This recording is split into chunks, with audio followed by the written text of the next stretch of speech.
விஜய் அவர்கள் மாநாட்டுல பேசுனதுக்கு அப்புறமா அதை பத்தி விமர்சனங்கள் அப்படிங்கிறது சராமாரியா வரதானே செய்யும். அதுல அண்ணாமலை அவர்கள் என்னெல்லாம் அவரை பத்தி விமர்சனம் பண்ணியிருக்காரு, அவர் பேசின வார்த்தைகள்ல இதெல்லாம் தப்பு அப்படின்னு சொன்ன வார்த்தைகள் என்ன அப்படிங்கறத டீடைல் அண்ட் டெப்தா பேசுவோம். அனைவருக்கும் வணக்கம்.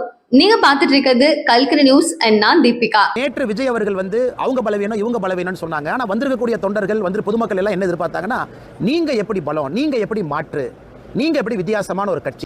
முதல்ல அண்ணாமலை அவர்கள் கொஞ்சம் ஃபீல் பண்ற ஒரு விஷயம் என்ன அப்படின்னு பாத்தீங்கன்னா, இவர் இன்னைக்கும் விஜய் அவர்களை பத்தி பேசும்போது ரொம்ப நாகரிகமா தான் அவர் பேசுறாரு.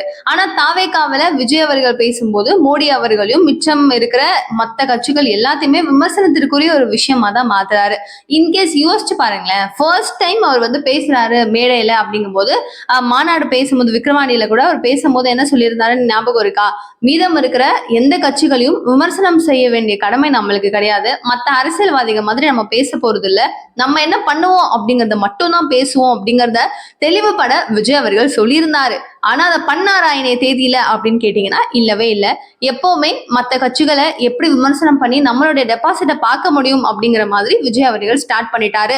ஆனா அது தப்பு அப்படின்னு சொல்லும் வகையில இல்ல. ஏன் அப்படின்னு கேட்டீங்கன்னா, ஒரு கட்சி தப்பு பண்ணுது அப்படின்னா அது தப்பு பண்ணுது அப்படின்னு சொல்றதுக்கு எதிராப்புல ஏதாவது ஒரு கட்சி இருக்கணுமா இல்லையா? கரெக்டா?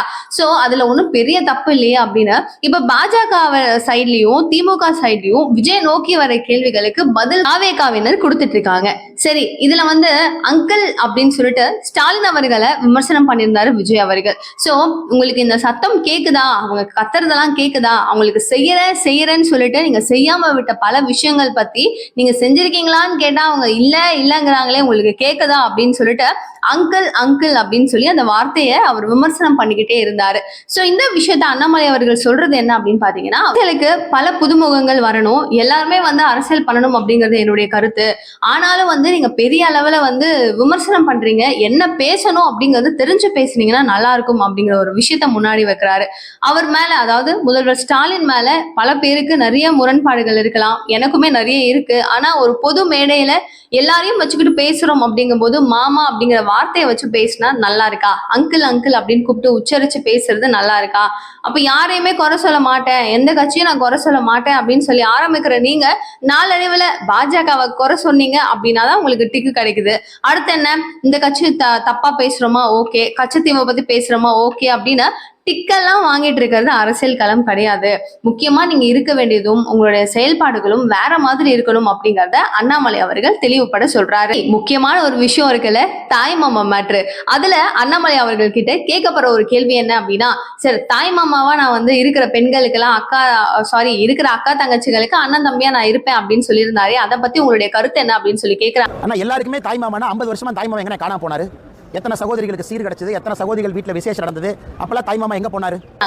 அதுக்கு அவர் சொல்ற ஒரு விஷயம், தாய் மாமானா எவ்வளவு சீர் கொடுப்பாரு அவரு, அதாவது எவ்வளவு சீர்னா இவ்வளவு பேர் இருக்காங்க, எத்தனையோ பேர் இருக்காங்க, 50 வருட காலம் அவர் எங்க போனாரு, திடீர்னு நான் தாய் மாமா அப்படிங்கிறாருன்னா அதெல்லாம் எப்படி? அதெல்லாம் டப்புன்னு சொல்ற ஒரு விஷயமா? தாய் மாமாலாம் எவ்வளவு பெரிய ஒரு விஷயம், சும்மா இருங்க சார், ஏதாவது ஒரு டைலாக் பேசணுமே அவர் சினிமா பாணியில பேசிட்டு இருக்காரு அப்படிங்கிற மாதிரி அண்ணாமலை அவர்கள் செம்மையா விமர்சனம் பண்ணியிருந்தாரு.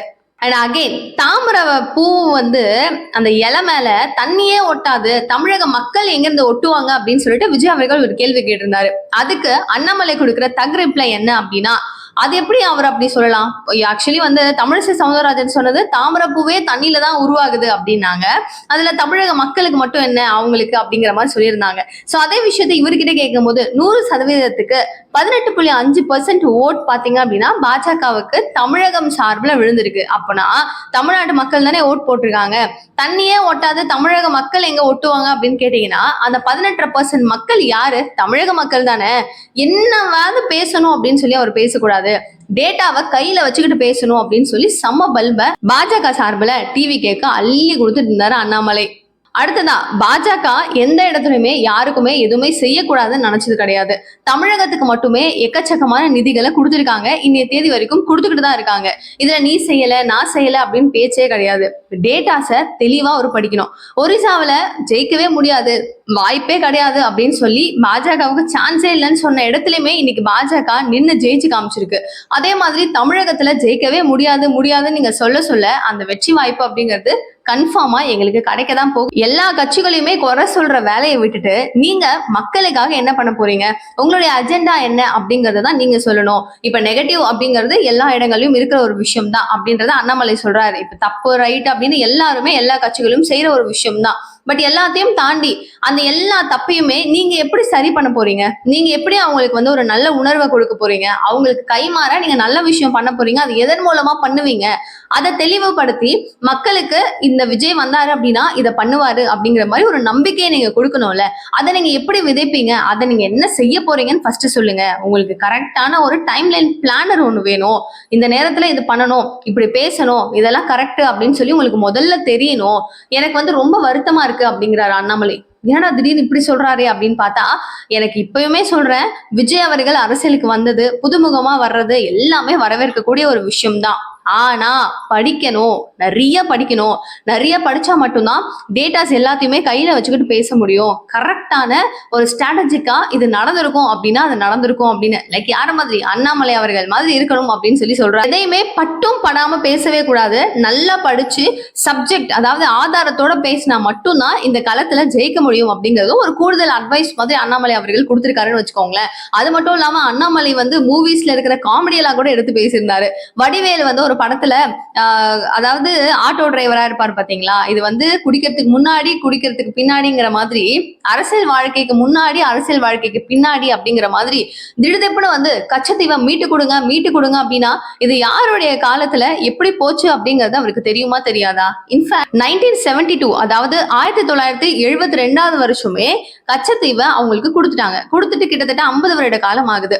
இந்த காலம் ஆனாலுமே நாங்க கச்சத்தீவை மீட்கிறதுக்காக பாஜக தரப்புல இன்னைய நாள் வரைக்கும் போராடிக்கிட்டு தான் இருக்கும். திடுதிப்புன நீங்க மீட்டு கொடுங்க அப்படின்னா ஈஸியான ப்ராஜெக்டா அது உடனே வந்து எடுத்துட்டு வந்து கொடுக்கறதுக்கு அதெல்லாம் கிடையாது.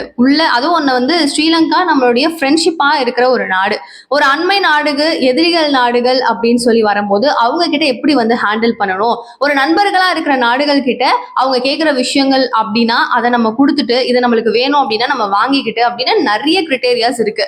இதை எப்படி வந்து மெயின்டைன் பண்றது, இதை எப்படி வந்து சரி தீக்கணும் அப்படிங்கிறது கன்ஃபார்மா பாரத பிரதமர் மோடி அவர்களுக்கு தெளிவா தெரியும். அதனால நீங்க வந்து இவங்க கிட்ட அதை மீட்டு கொடுங்க அப்படின்னு சொல்லி நீங்க அட்வைஸ் எல்லாம் ஒன்னும் கேட்க தேவையில்ல, எங்களுக்கு தெரியும் அப்படிங்கிற மாதிரி அண்ணாமலை சம பல்பையும் பாத்தீங்க அப்படின்னா டிவிகே விஜய் அவர்களுக்கு கொடுத்திருக்காரு.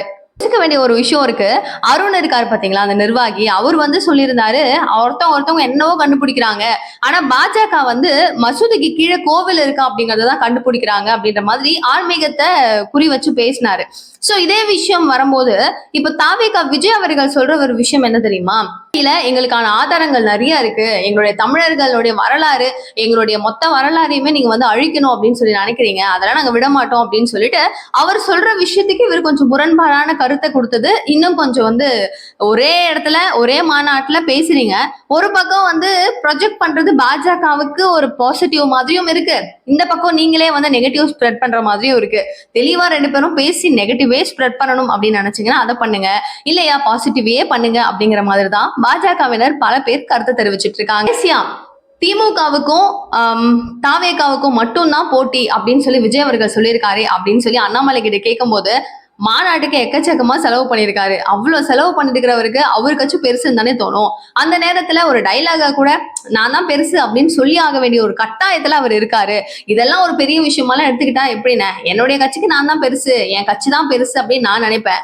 அதே மாதிரி அவரு என் கட்சி தான் பெருசுன்னு அவர் நினைச்சிட்டு இருக்காரு. இதுல நீயா நானான்லாம் நினைச்சிட்டு இருந்தா எப்படின்னு அப்படின்னு சொல்லிட்டு அவரு செம்மையா வந்து டிவிகேவை முழுக்க பல்ப் கொடுத்து இந்த அளவுக்கு இதை பத்தி விமர்சனம் பண்ணுவாரு அப்படின்னு எக்ஸ்பெக்ட் பண்ணல. பட் பயங்கரமா பண்ணியிருந்தாரு. சோ நம்ம தமிழக வெற்றி கழகத்தினுடைய விஜய் அவர்கள் பேசின இந்த ஒரு விஷயங்கள் எல்லாத்துக்குமே அண்ணாமலை கொடுத்திருக்கிற தக் ரிப்ளை பத்தி நீங்க என்ன நினைக்கிறீங்க அப்படிங்கிற உங்களுடைய கருத்துக்களை மறக்காம மிஸ் பண்ணாம கீழே கமெண்ட் பாக்ஸ் சொல்லுங்க. நிறைய விஷயங்கள் பேசலாம். நிகழ்கால நிகழ்வுகள் ஒன்னு உடனுக்குடன் தெரிஞ்சுக்கிறதுக்கு சேனலை சப்ஸ்கிரைப் பண்ணிக்கோங்க.